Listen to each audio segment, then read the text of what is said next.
పూర్ణాంకాలు. పిల్లలు, ఈరోజు మనం పూర్ణాంకాల గురించి నేర్చుకుందాం. మనం వస్తువుల్ని ఎలా లెక్క పెడతాం? సంఖ్యలు ఉపయోగించి.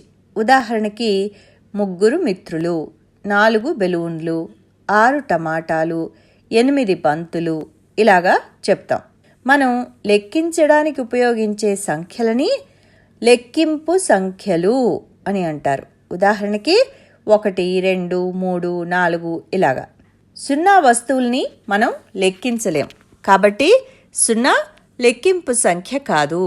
0 ఐస్ క్రీములు అంటే ఐస్ క్రీములు లేవు అని అర్థం. కాబట్టి 0 ఐస్ క్రీంలను లెక్కించలేం. మనకి సంఖ్యారేఖ గురించి తెలుసు. అది 0తో ప్రారంభమవుతుంది. లెక్కింపు సంఖ్యలకు 0ను కలిపితే ఏర్పడే సంఖ్యల సమూహాన్ని లేదా సంఖ్యల సమితిని పూర్ణాంకాలు అని అంటారు. కాబట్టి లెక్కింపు సంఖ్యలు అంటే సహజ సంఖ్యలు మరియు సున్నాల సమూహాన్ని, లెక్కింపు సంఖ్యల్ని పూర్ణాంకాలు అంటే సహజ సంఖ్యలు మరియు సున్నాల సమూహం అన్నమాట. ఒక పూర్ణాంకంలో భిన్న లేదా దశాంశ భాగం ఉండదు. సంఖ్యారేఖను చూడండి. అది 0తో ప్రారంభమై ఆ తర్వాత వరుసగా 1, 2, 3, 4 ఇలాగా ఈ సంఖ్యలతో సాగిపోతూ ఉంటుంది. ప్రతి సంఖ్యకు పూర్వ సంఖ్య ఉంటుంది. ఉదాహరణకి 5 కంటే ముందు 4 వస్తుంది. కాబట్టి 5 యొక్క పూర్వ సంఖ్య 4. అదేవిధంగా 4 యొక్క పూర్వ సంఖ్య 3. కానీ పూర్ణాంకాల సంఖ్యారేఖ 0తో ప్రారంభమవుతుంది. కాబట్టి 0కు పూర్వ సంఖ్యగా ఏ పూర్ణాంకము ఉండదు.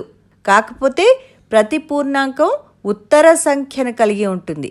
అంటే ఉదాహరణ చూడండి, 0 యొక్క ఉత్తర సంఖ్య 1, ఎందుకంటే 1 0 తర్వాత వస్తుంది.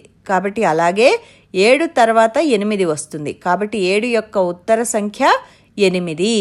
మరి చివరి పూర్ణాంకం ఏమిటి?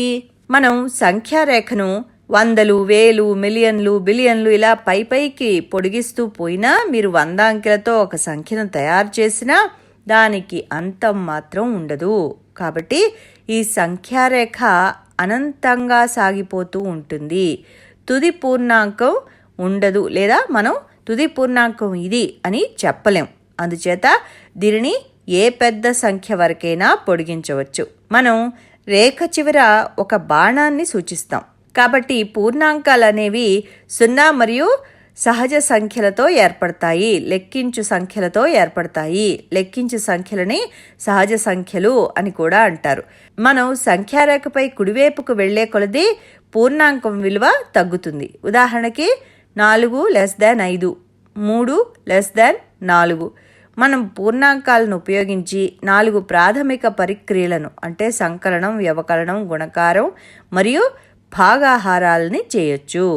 మొదటగా మనం పూర్ణాంకాల యొక్క సంకలనం చూద్దాం.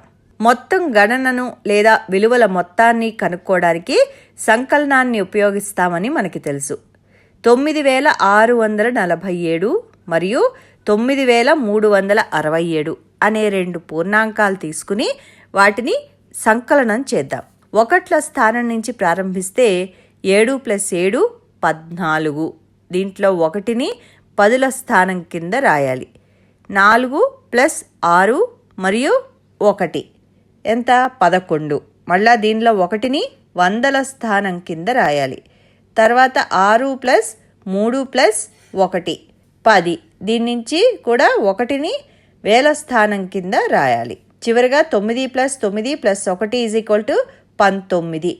జవాబు ఎంత అవుతుంది? 19014 అవుతుంది. ఇప్పుడు మనం 2 పూర్ణాంకాల తీసివేత అంటే వ్యవకలనం చూద్దాం. 1000 నుంచి 983ను తీసేద్దాం. కాబట్టి 1ల స్థానం నుంచి ప్రారంభిస్తే మొదటగా 0 - 3. 0 నుంచి 3 తీసివేయలేం కాబట్టి ఇది సాధ్యం కాదు. కాబట్టి మనం 1000ల స్థానం నుంచి 1ని 100ల స్థానానికి అప్పు తెచ్చుకోవాలి. మళ్ళీ అక్కడి నుంచి 10ల స్థానానికి 1, అక్కడి నుంచి 1ల స్థానానికి 1 అప్పుగా తెచ్చుకోవాలి. అప్పుడేమవుతుంది? 10 - 3 7. ఇక్కడ 9 ఉంటుంది. 9 - 8 = 1. 9 - 9 0. కాబట్టి 1000 - 983 = 17 అవుతుంది. ఇప్పుడు మనం 2 పూర్ణాంకాలని హెచ్చవేద్దాం, గుణకారం చేద్దాం. 50 ఇంటూ 12 తీసుకుందాం. ఇక్కడ మనకి 12వ ఎక్కం కనుక వచ్చినట్టయితే 12 సున్నాలు 0, 12 ఐదులు 60. ఒకట్ల స్థానం నుంచి గుణకారం ప్రారంభించాలి. అప్పుడు జవాబు ఎంత అవుతుంది? 600. ఇప్పుడు మనం పూర్ణాంకాల భాగాహారాన్ని పరిశీలిద్దాం. 48/8 చేద్దాం. 8 యొక్క 6 రెట్లు 48, అంటే 48లో 8 6 సార్లు పోతుంది. కాబట్టి జవాబు ఎంత? 6. ఈరోజు మనం ఏం నేర్చుకున్నాం? ఒకసారి క్లుప్తంగా చూద్దాం. పూర్ణాంకాలు అంటే ఏమిటి అని తెలుసుకుందాం. పూర్ణాంకాలంటే 0 మరియు సహజ లేదా లెక్కించు సంఖ్యలు. అలాగే మనం పూర్ణాంకాల సంఖ్యారేఖను కూడా చూసాం. అది 0తో ప్రారంభమై అనంతం వరకు పొడిగించబడుతుందని తెలుసుకున్నాం. అందుకనే ఇక్కడ మనం రేఖ చివర బాణంతో సూచిస్తాం. చివరిగా మనం పూర్ణాంకాలపై 4 ప్రాథమిక పరిక్రియలు సంకలనం, వ్యవకలనం, గుణకారం మరియు భాగాహారాలను చేయవచ్చునని పరిశీలించాం. మరి ఇది మరోసారి చూసి సాధన చేయండి. తర్వాత పాఠంలో మళ్ళీ కలుద్దాం.